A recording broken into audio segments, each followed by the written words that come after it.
But I like Keown. He was an Arsenal player. I'm an Arsenal fan. Do I consider him a legend? Not really. He was part of the Invincibles. He weren't really a starter.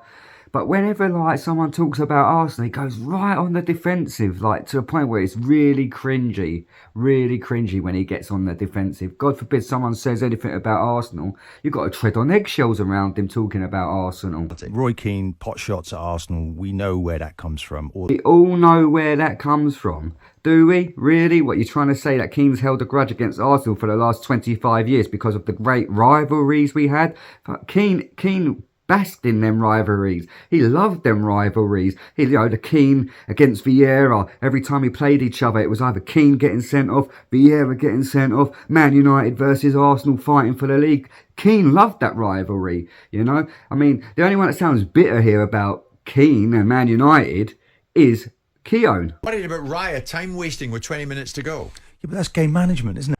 That's what they did. Now look, if Liverpool do that, it's not a problem. As soon as Arsenal do it, everybody's on their back. Well, if Liverpool do it, no one says anything. But as soon as Arsenal do it, everyone jumps on their back. It's Arsenal against the world.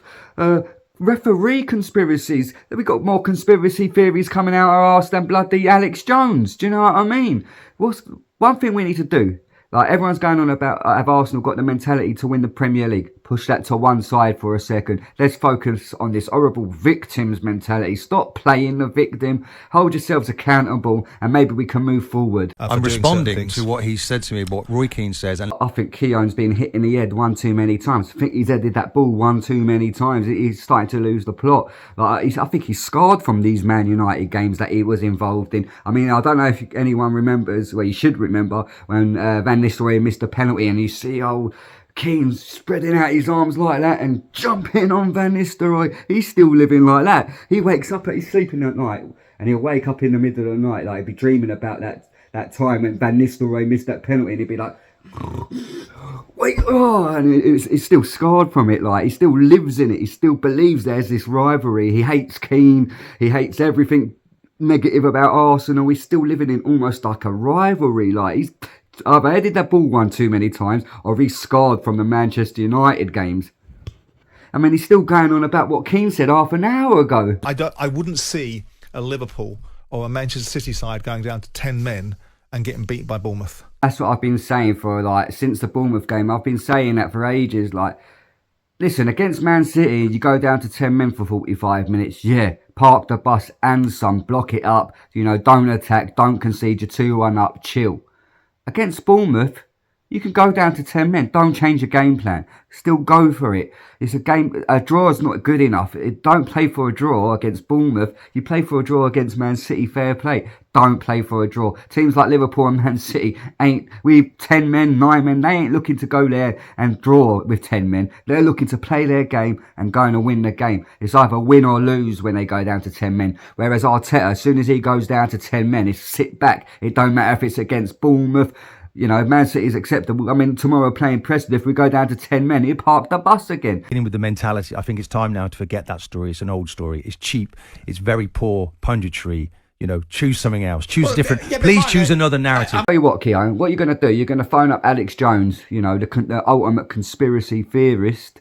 Phone up Alex Jones, tell him the situation, and he can investigate it. Get Alex Jones to investigate the conspiracy theories that are against Arsenal, What do you mean change the narrative? People say it how they see it. Just don't pick and choose a narrative because you fancy it. Oh, well, yeah, just change the narrative now. It's boring. Change the narrative. What do you mean change the narrative? Seriously, what are you going on about? I think you have headed that ball one too many times and it's starting to catch up with you. Teta is slowly morphing into a Jose Mourinho type of manager, says Carragher. Well, that was quite an awkward silence there after that question, and a weird head movement from Keown.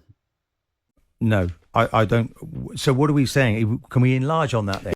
He's obviously from this interview now, he's already on the defensive. So anything about Arsenal now, he's ready to pounce and defend Arsenal, defend his team like he was playing for them back in the day, defend it at all costs, right or wrong. So that's why when he heard Arteta being compared to Mourinho now, he sort of gives that awkward silence. His brain ain't really kicked in. He's trying to think, is this a positive or a negative? And he sort of gives that look at Jim White, that funny little look. And he thinks, nope, screw this. Now his brain, he doesn't really know what to say, can't really make out, is it a positive or a negative being compared to Mourinho? So then he goes, can you enlarge on that, please? What do you mean enlarge on it? No, I think Arteta is adapting. He's working with the players he has. So, Keown's convinced himself, you know, Arteta being compared to Mourinho. No, stuff that. I ain't having that. That's an insult, you know, because a Mourinho's style of football is defensive and he's the master of dark arts. So what Keown's basically going to try and say here, he's going to look for an excuse, because that's how Arsenal have been playing. We're playing very defensive and we've been using dark arts, but he's not going to sit there and use them phrases. So he's basically saying, well, basically, one man's dark arts is another man's adaptation. Trying to get Timber back. Calafiori now is out injured. Everywhere you look, Jim, there's an issue in the Arsenal backline. I mean, the actual ironic thing here is it's very ironic, because the positions we've got in abundance is defenders, and now all of a sudden we've got no defenders. How ironic.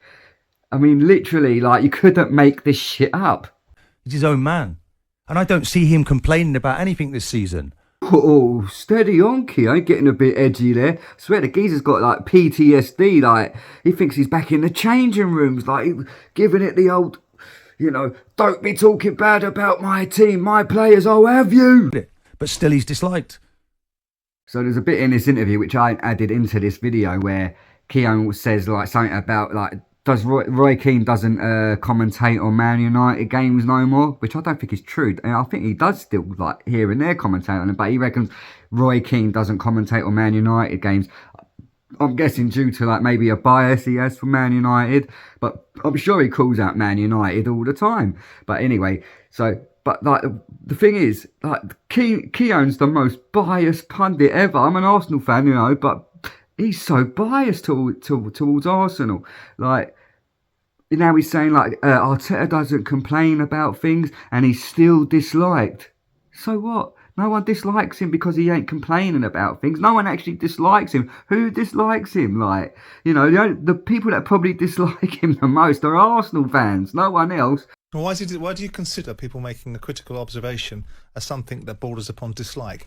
But I don't think anyone dislikes Arteta. I disliked him for the things he said last year. I thought he was outrageous, some of the things he said. But he hasn't gone down that road this year. Like, Simon Jordan is pretty much defending him in that last little clip there. Like, they're saying no one dislikes him, Martin. What are you going on about, basically? No. And then Martin has to get in the last word. He's so on the defensive. He can't hear nothing else. The blinkers are on. Everyone hates Arsenal. And he has to finish off by saying, well, he hasn't done that this season.